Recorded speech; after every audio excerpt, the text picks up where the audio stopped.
U.S. military plane crashed into the sea near Yakushima Island in southern Japan. The plane disappeared from the radar at 2:40 a.m. local time. 8 American soldiers were on board the plane.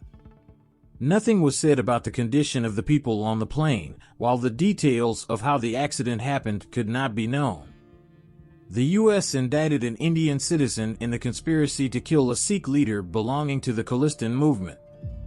U.S. prosecutors say Nikhil Gupta, who was accused of plotting the assassination at the behest of an Indian government official, was arrested in the Czech Republic in June. The prosecutor has further said that Nikhil Gupta conspired to kill Indian-American Grapshanat Singh Pannu.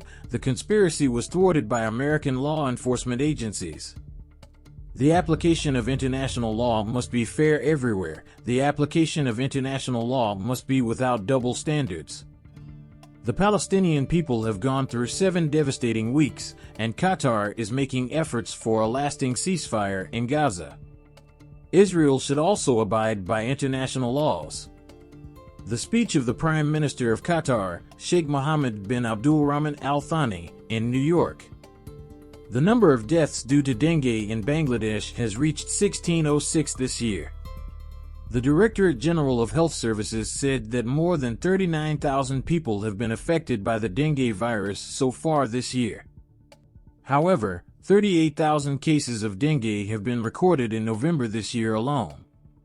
Henry Kissinger, the former U.S. Secretary of State and National Security Advisor who helped improve relations with China, establish ties with the Soviet Union, and end the U.S. war in Vietnam, has died at the age of 100.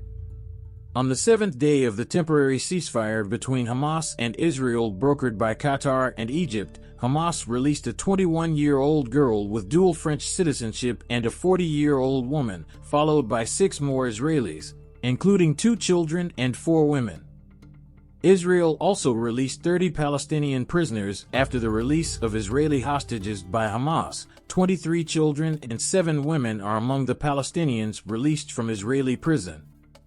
Israeli forces have also released well-known Palestinian resistance woman Ahed Tamimi in a prisoner exchange with Hamas. 22-year-old well-known social activist Ahed Tamimi told the media after her release from prison that the Zionist soldiers did not even give her food or water to drink, threatened to kill, not even given clothes to wear.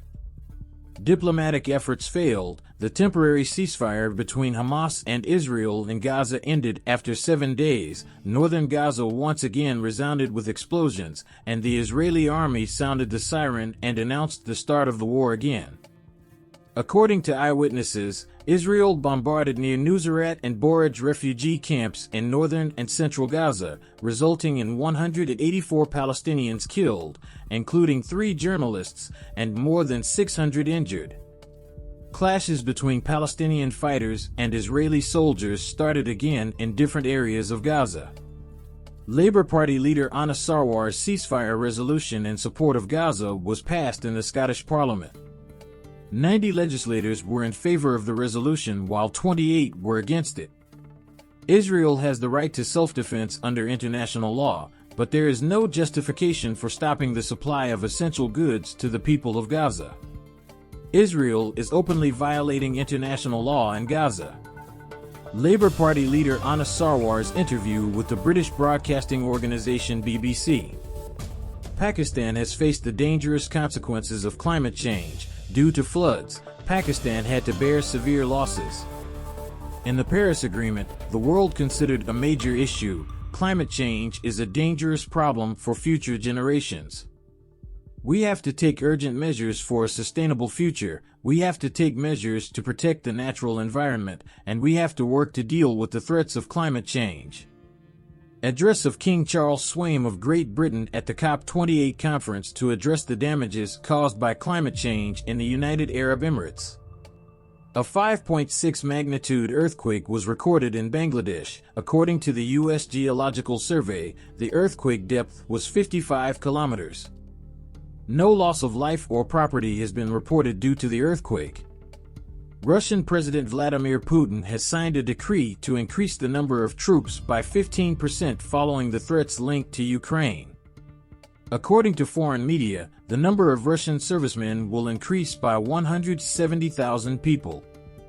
In a statement, Russian President Putin said that Russia faces threats from special military operations and the continuous expansion of NATO. For this reason, the strength of the Russian army is being increased. Outside the Israeli consulate in Atlanta, a man holding a Palestinian flag set himself on fire. A security guard came to save him, but he was also injured. According to the police, the victim has not been identified and his condition is said to be critical.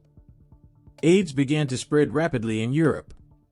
The World Health Organization says in its report that HIV is spreading like an epidemic in Europe. According to WHO, 50% of people in Europe are diagnosed with AIDS late.